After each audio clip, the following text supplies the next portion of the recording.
Praise the Lord, शलोम, सलाम। परमेश्वर की हुजूरी में आपका स्वागत है। आइए इस वचन को सुनने से पहले हम प्रार्थना में चलेंगे। सर्वशक्तिमान परमेश्वर, जिंदा यहोवा परमेश्वर, हम आपका धन्यवाद करते हैं आज के सुंदर समय के लिए, आज के सुंदर वचन के लिए। जो वचन तूने पिता परमेश्वर मुझे दिया, जो इनकी जिंदगी में बोने जा रहा हूँ, वो वचन सोगना को फल को लिखे, और हर अंधकार की शक्ति इस वचन को चुराने न पाए। परमेश्वर ये वचन को सुनने वाले नहीं, उस पर चलने वाले बने, यीशु के नाम से मांगते, आमीन आमीन। आइए, आज हमारा टॉपिक है ईश्वरीय स्वभाव के सहभागी बने।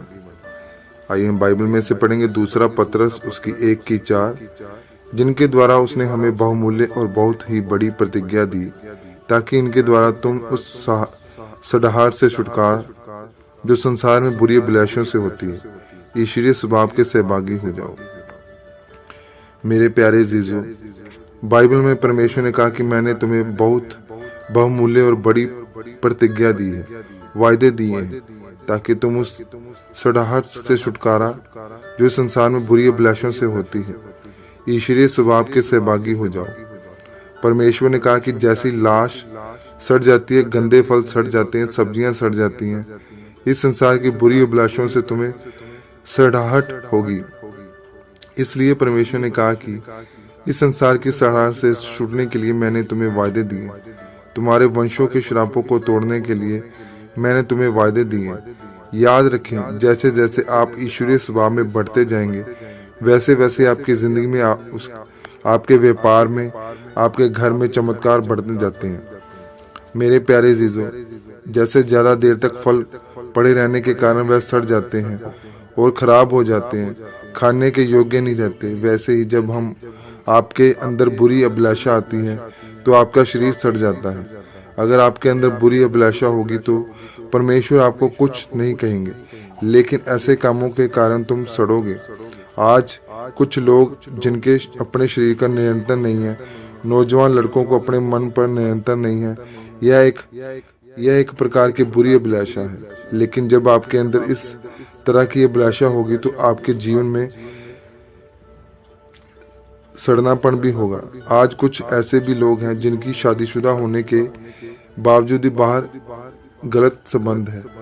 इस समय तो उन्हें कोई फर्क नहीं पड़ रहा, लेकिन जब उनके बच्चे ऐसा करेंगे तब उनको अच्छा नहीं लगेगा, उनको सड़ना होगा, उनकी पूरी परिवार सड़ जाएगा। अगर हम बाइबल में सुलेमान राजा के बारे में पढ़े तो लिखा है कि परमेश्वर ने उसको बुद्धि और समझ के द्वारा आशीष किया, लेकिन फिर भी उसने संसार की बुरी अभिलाषों में फंसकर अन्य जाति स्त्रियों से शादी की। यहोवा परमेश्वर सुलेमान राजा पर क्रोधित हुआ, इसलिए उसने मरने के बाद उसके राज्य 2 भागों में बंट गया। उसके बच्चों को उसका परिणाम भुगतना पड़ा। मेरे प्यारे अजीजों, अगर आज आप भी चाहते हैं कि आप बुरी अभिलाषों से छूट जाएं, तो आपको परमेश्वर की प्रतिज्ञा को याद करना पड़ेगा और उन वायदों को अपने जीवन में पूरा करने के लिए लड़ना पड़ेगा, ताकि आप ईश्वरीय स्वभाव के सहभागी हो जाओ। आपको अपनी शारीरिक सड़ने से छूटने के लिए बाइबल को पढ़ना पड़ेगा। बाइबल में से परमेश्वर के वायदों को जानकर उनके वायदों को अपने जीवन में पूरा करने के लिए प्रार्थना करनी पड़ेगी, उपवास रखना पड़ेगा, परमेश्वर अनुग्रह मांगना पड़ेगा। तब परमेश्वर की प्रतिज्ञा आपकी जिंदगी में पूरी होगी और आप ईश्वरीय स्वभाव के सहभागी हो जाओगे। इस वचन को सुनाने और सुनने में मांगते यीशु के सामर्थी नाम से, आमीन आमीन। आइए यह प्रार्थना मेरे पीछे बोलेंगे।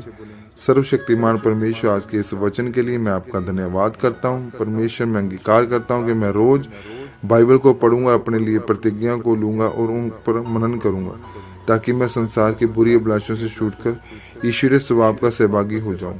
प्रभु यीशु मसीह के सामर्थी नाम से मांगते हैं, आमीन आमीन। आइए हम प्रार्थना करेंगे, अपनी आंखों को बंद करेंगे, अपने हाथों को स्वर्ग की ओर उठाएंगे।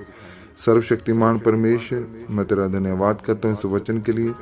ये वचन जो इनकी जिंदगी में बोया गया, पता इनकी दिल की तख्तियों पर छप जाए परमेश्वर। तेरा नाम ऊंचा हो परमेश्वर, इनकी जिंदगी में पता परमेश्वर ईश्वरीय स्वभाव आ जाए परमेश्वर, और हर अंधकार की शक्ति इस वचन को चुराने न पाए परमेश्वर, और तेरा नाम ऊंचा हो उनकी जिंदगियों से परमेश्वर, और तेरा नाम महिमा पाए परमेश्वर। तू सच में जिंदा परमेश्वर है। बता तेरी महिमा इनकी जिंदगियों में प्रकट होने पाए। पिता, जैसा तेरा स्वभाव था वैसे इनका स्वभाव बन जाए। यीशु के सामर्थी नाम से मांगते हैं, आमीन आमीन। God bless you all.